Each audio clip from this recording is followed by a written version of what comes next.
Hello friends, welcome to my channel. இன்றைக்கி நம்ம channel என்ன பார்க்குறோம் அப்படின்னா, புரட்டாசி சனிக்கிழமை முதல் சனிக்கிழமை நம்ம வீட்டில் எடுத்த வீடியோ தான் இது. ஸோ அந்த அன்னைக்கு நம்ம வீட்டில் நான் எப்படி பூஜை பண்ணேன் அப்படிங்கிறத இன்றைக்கி அவங்க கூட ஷேர் பண்ணிக்க போகிறேன். வாங்க வீடியோக்குள்ளே போயிடலாம். வீடியோ பார்க்குறதுக்கு முன்னாடி ஒரு லைக் கொடுத்து பார்க்குறதுக்கு ஸ்டார்ட் பண்ணுங்கள். நீங்கள் கொடுக்குற ஒவ்வொரு லைக்கும் அடுத்தடுத்த வீடியோஸ் போடுறதுக்கு எனக்கு மோட்டிவேஷ்னலாக இருக்கும். நம்ம சேனலை ஃபஸ்ட் டைம் பார்க்குறீங்க அப்படின்னா சப்ஸ்கிரைப் பண்ணி சப்போர்ட் பண்ணுங்கள். வாங்க இப்போ வந்து வீடியோக்குள்ளே போயிடலாம்.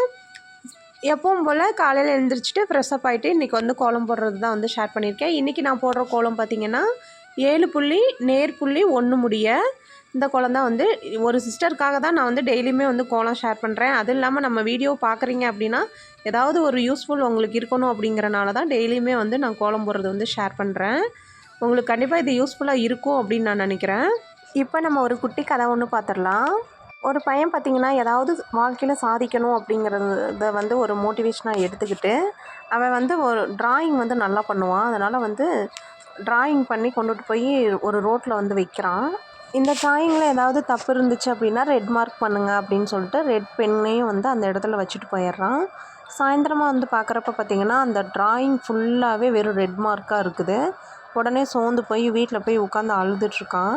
இனிமேல் வாழ்க்கையில் நம்ம வந்து ட்ராயிங்கே பண்ணக்கூடாது அப்படின்னு சொல்லிட்டு பொழுதன்னைக்கு வந்து உட்காந்து அழுதுகிட்டே இருக்கான். இதை பார்த்துட்ருக்கா அவங்க அம்மா, நீ வந்து நாளைக்கு இன்னொரு ட்ராயிங் பண்ணு, இன்னொரு ட்ராயிங்கை போய் அதே மாதிரி வச்சுட்டு இந்த ட்ராயிங்கில் ஏதாவது தப்பு இருந்தால் அதை வந்து நீங்களே சரி பண்ணுங்கன்னு சொல்லி எழுதி வச்சிரு அப்படின்னு வந்து சொல்கிறாங்க. அதே மாதிரி வந்து அவனும் வந்து ஒரு ட்ராயிங் பண்ணி கொண்டுட்டு போய் அது அவங்க அம்மா சொன்னதை கீழே வந்து எழுதி வைக்கிறான். அப்போ வந்து பார்த்திங்கன்னா காலையில் வச்சுட்டு போயிடுறான். சாயந்தரம் வந்து பார்க்குறப்ப எந்த ஒரு ரெட் மார்க்குமே இல்லை. அவங்க அம்மாக்கிட்ட போய் அம்மா எந்த ஒரு ரெட் மார்க்குமே இல்லைம்மா அப்படின்னு சொல்லிட்டு சந்தோஷமாக சொல்லிட்டு போகிறான். அப்போ வந்து அவங்க அம்மா சொல்கிறாங்க, நம்ம செய்கிற செயலில் குறை கண்டுபிடிக்கிறதுக்கு வேணால் 1000 பேர் இருப்பாங்க. ஆனால் வந்து அந்த குறைய வந்து நம்மளை திருத்திக்க சொன்னோம் அப்படின்னா யாருமே வரமாட்டாங்க. அதனால் வந்து உனக்கு தெரிஞ்சதை நீ பண்ணு, மற்றவங்க பார்வைக்காக நீ அதை இதையும் பண்ணணும்னு நினைக்காத, உனக்கு என்ன தெரியுதோ அதை நீ பண்ணு அப்படிங்கிற மாதிரி சொல்கிறாங்க. அது மாதிரி தாங்க வாழ்க்கையில் ஒருத்தர் வந்துட்டு சோர்ந்து போய் உட்காந்துட்டாங்க அப்படின்னா அவங்கள வந்து கீழே இறக்கி விட்றதுக்கு 1000 பேர் இருப்பாங்க.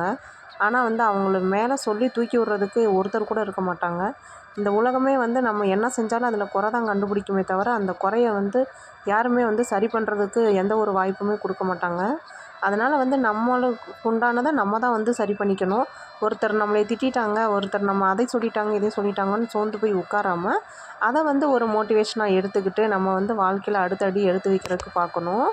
இப்போ துளசி செடிக்கிட்டே வந்து கோலம்லாம் போட்டாச்சு, நிலவாசல்லையும் கோலம் போட்டாச்சு. இப்போ கோலம்லாம் போட்டுட்டு இப்போ காவிப்பொடி வந்து கொடுத்துக்கலாம். காவிப்பொடி கொடுக்குறது ரொம்ப ப்ரைட்டாக தெரியும் கோலம், அதுக்காக தான். நான் வந்து நிலவாசலில் இப்போ வந்து அந்த நிலக்கால் அப்படின்னு சொல்லுவாங்க இல்லைங்களா, வாசல் கால், அதில் வந்து ஃபஸ்ட்டெல்லாம் கோலம் போட்டுட்ருந்தேன். இப்போ வந்து கோலம் போடுறதில்ல. எதுக்காக அப்படின்னா அது வந்து ராகு சந்திரன் சேர்க்கை இருக்கிறனால இந்த இடத்துல படியில் வந்து கோலம் போடக்கூடாது அப்படின்னு சொல்லிட்டு ஒரு ஜோசியர் ஒருத்தர் வந்து பேசியிருந்தார். ஸோ நான் அவரோட அந்த இதெல்லாம் ஆன்மீக குறிப்புகள்லாம் அடிக்கடி பார்ப்பேன். அதனால வந்துட்டு நான் இப்போ அதில் இருந்து அந்த நிலப்படியில் வந்து கோலம் போடுறதில்ல. இப்போ வந்து நிலவாசல் பூஜை பண்ணிவிட்டு இப்போ வந்து உள்ளுக்குள்ளேலாம் வந்து நம்ம பூவெல்லாம் வந்து வச்சுட்டு போயிட்டு அதுக்கப்புறமா துளசி செடிக்கு வந்து பூஜை பண்ணிட்டு வந்துடலாம் அப்படின்னு சொல்லிட்டு எல்லாம் ரெடி பண்ணிகிட்ருக்கேன். இப்போ வந்து நம்ம துளசி செடிக்கு வந்து பூஜை பண்ணிக்கலாம். துளசி செடியில் நான் வந்து பார்த்திங்கன்னா பூ வந்து வச்சுருக்கேன். அதுக்கப்புறம் வந்துட்டு துளசி செடியை சுற்றியில் வந்து தண்ணி ஊற்றிட்டு அதில் வந்து இப்போ நான் வந்து பூ வந்து வச்சுருக்கேன். தண்ணி ஊற்றுறப்போ கொஞ்சமாக வந்து மஞ்சள் மிக்ஸ் பண்ணி மஞ்சள் தண்ணி தான் நான் வந்து ஊற்றிருந்தேன். அதை வந்து ஷூட் பண்ணாமல் விட்டாச்சு. அதுக்கப்புறம் வந்து ஓம் கிருஷ்ண துளசியே நமக, ஓம் விஷ்ணு துளசியே நமக, ஓம் விஷ்ணு துளசியே நமக, ஓம் கிருஷ்ண துளசியே நமக, ஓம் துளசி தாயே போற்றி அப்படின்னு சொல்லிட்டு ஒரு 48 தடவை சொல்லிவிட்டு இன்றைக்கி வந்து அர்ச்சனை பண்ணியிருந்தேன். அதுக்கப்புறம் வந்து வீட்டுக்குள்ளே வந்து விளக்கேற்றிக்கலாம். செல்வ வளம் பெருக வேண்டும், நோய் நொடி அகல வேண்டும், கடன் தொல்லை தீர வேண்டும்னு சொல்லி வீட்டுக்குள்ளேயே வந்து விளக்கேற்றியாச்சு. இன்றைக்கி பார்த்திங்கன்னா சுவாமிக்கு வந்து நெய்வேத்தியமாக பால் வச்சுருந்தேன். அதுக்கப்புறம் வந்து உலர்ந்த திராட்சை வந்து வச்சுருந்தேன். ஸோ இன்றைக்கி வந்து என்னால் இந்த எதுவும் பிரசாதம் வந்து செய்ய முடியல. அதனால் பாலும் உலர்ந்த திராட்சையும் மட்டும்தான் இன்றைக்கி வந்து சாமிக்கு நெய்வேத்தியமாக வச்சுருந்தேன். என்னோடய புரட்டாசி மாதத்தில் நான் வந்து பார்த்திங்கன்னா துளசி செடிக்கு வந்து பூஜை பண்ணுவேன். அதுக்கப்புறம் வீட்டில் வந்து விளக்கேற்றி சாமி கும்பிடுவேன். ஒவ்வொரு வாரமும் ஒவ்வொரு பெருமாள் கோவிலுக்கு வந்து போவேன். அதில் வந்து 5 வாரம் சனிக்கிழமையில் ஒரு வாரம் சனிக்கிழமை பார்த்திங்க அப்படின்னா எங்கள் அம்மா வீட்டு குலதெய்வம் கோயிலுக்கு போயிடுவேன். என்னை வந்து கல்யாணம் பண்ணி கொடுத்த இடத்துல வந்து பார்த்திங்கன்னா கார்த்திகை மாதம் மட்டும்தான் வந்து அந்த விரதங்கள் கடைபிடிப்பாங்க. புரட்டாசி மாதம் வந்து நான்வெஜ் வந்து சாப்பிடுவாங்க. ஸோ அவங்களுக்கு சமைச்சு தரனால நம்மளும் வந்து விரதம் இருக்க முடியாது அப்படிங்கிறதுக்காக நான் வந்து பார்த்திங்கன்னா அம்மா வீட்டில் இந்த ஃபாலோ பண்ண வழக்கப்படி சனிக்கிழமை மட்டும் எந்திரிச்சு குளிச்சுட்டு நம்ம வந்து இந்த நாமக்கட்டின்னு சொல்லுவோம் இல்லைங்களா, அதை வச்சுப்பேன். அதை வச்சுட்டு பெருமாளை நினச்சி சாமி வந்து கும்பிட்டுப்பேன். அவ்வளோதான் என்னோடய புரட்டாசி மாத விரதம். எங்கள் வீட்டில் இந்த படையல் போட்டு கும்பிட்ற பழக்கம் அதெல்லாம் எதுவும் இல்லைங்க. எங்கள் அம்மா வீட்டில் கும்பிடுவாங்க. எங்கள் அம்மா வீட்டுக்கு வந்து போயிடுவோம். இந்த படையல் போட்டு கும்பிட்ற அன்றைக்கி அம்மா வந்து வர சொல்லுவாங்க. அப்போதைக்கு வந்து நாங்கள் போயிடுவோம். நம்ம வந்து வீட்டில் எப்போவுமே சாம்பிராணி வந்து காமிக்கிறோம் அப்படின்னா, சாம்பிராணி காமிக்கிறப்ப வீட்டில் வந்து எந்த ஒரு ஸ்லோகமும் போடாமல் வந்து சாம்பிராணி காமிக்கக்கூடாது அப்படின்னு சொல்லுவாங்க. சாம்பிராணி நம்ம வந்து வீட்டில் காமிக்கிறதுக்கு காரணமே எதிர்மறை சக்திகள் விலகணும் அப்படிங்கிறதுக்காக தான். அதே மாதிரி வந்து பார்த்திங்கன்னா, ஏதாவது ஒரு ஸ்லோகத்தை வந்து போட்டு விட்டுட்டு நம்ம வந்து சாம்பிராணி தூபம் வந்து காமிக்கிறப்போ நம்ம வீட்டில் இருக்கிற எதிர்மறை சக்திகள்லாம் விலகும் அப்படிங்கிற மாதிரி சொல்லுவாங்க. வந்து வீட்டில் வந்து ஒரு சிலர் பார்த்திங்கன்னா கற்பூரம் ஏற்ற மாட்டாங்க. கற்பூரம் ஏற்றினா நம்ம வீட்டில் இருக்கிற செல்வமெல்லாம் கரைஞ்சி போயிடும் அப்படின்னு சொல்லிட்டு. ஆனால் வந்து கண்டிப்பாக வந்து ஒவ்வொரு வீட்லேயும் வந்து கற்பூர ஜோதி அப்படிங்கிறத காமிக்கணும்.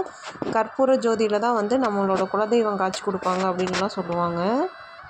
ஸோ சாமியெல்லாம் வந்து இப்போ நம்ம கும்பிட்டு முடிச்சுட்டு இப்போ வந்து பாப்பாங்களுக்காக நான் வந்து இப்போ லஞ்ச் பாக்ஸ்க்கு வந்து ரெடி பண்ணி அவங்கள வந்து அனுப்பிச்சி விடணும். ஸோ வந்து சாமி கும்பிட்றது பார்த்திங்கன்னா ஒரு 6:30 மணிக்குள்ளே எல்லா வேலையும் முடிச்சிட்டேன். சாதம்லாம் வச்சாச்சு. இப்போ வந்து பீட்ரூட் பொரியலும் தேங்காய் சாதமும் மட்டும் பண்ணணும். சாதம்லாம் விசில் வந்துருச்சு. பாப்பாவுக்கு 6:45 அப்படிங்கிறப்போ ஒரு 1/4 மணி நேரத்தில் ரெடி பண்ணிடலாம் அப்படின்னு சொல்லிட்டு இப்போ வந்து பீட்ரூட் வந்து திருவிச்சிருக்கேன். பாப்பா வந்து கோகனட் ரைஸ் தான் வந்து இன்றைக்கி கேட்டிருந்தாங்க. ஸோ அதனால் வந்து கோகனட் ரைஸும் எனக்கு அப்பளமும் போட்டு கொடுங்கம்மா அப்படின்னு சொல்லி கேட்டிருந்தாங்க. தம்பி வந்து அம்மா எனக்கு பீட்ரூட் ரைஸ் செஞ்சு கொடுங்க அப்படின்னு சொன்னான். ஸோ அதனால் இப்போ பாப்பாவுக்கு வந்து கோகனட் ரைஸ்க்கு பீட்ரூட் பொரியல் வந்து காம்பினேஷனாக கொடுத்துட்டு அதிலே வந்து தம்பிக்கும் வந்து சாதத்தை போட்டு பரட்டி கொடுத்துட்டோம் அப்படின்னா அவனுக்கு வந்து பீட்ரூட் ரைஸ் செஞ்சு கொடுத்தது மாதிரி ஆயிரும். நான் வந்து தேங்காய் சாதம் வந்து செய்கிறது பார்த்திங்கன்னா தேங்காய் எண்ணெயில் வந்து செய்வேன். அப்போ வந்து டேஸ்ட் வைஸ் வந்து பார்த்திங்கன்னா சூப்பராக இருக்கும். நம்ம எந்த பொரியல் அவியல் இதெல்லாம் வந்து செய்கிறதா இருந்தாலும் தேங்காய் எண்ணெயில் செஞ்சோம்னா அதோட டேஸ்ட் வைஸ் சூப்பராக இருக்கும். ஸோ இந்த டிப்ஸை வந்து ட்ரை பண்ணி பாருங்கள். ஸோ அவ்வளோதான் ஃப்ரெண்ட்ஸ். இப்போ லஞ்செல்லாம் வந்து பேக் பண்ணியாச்சு.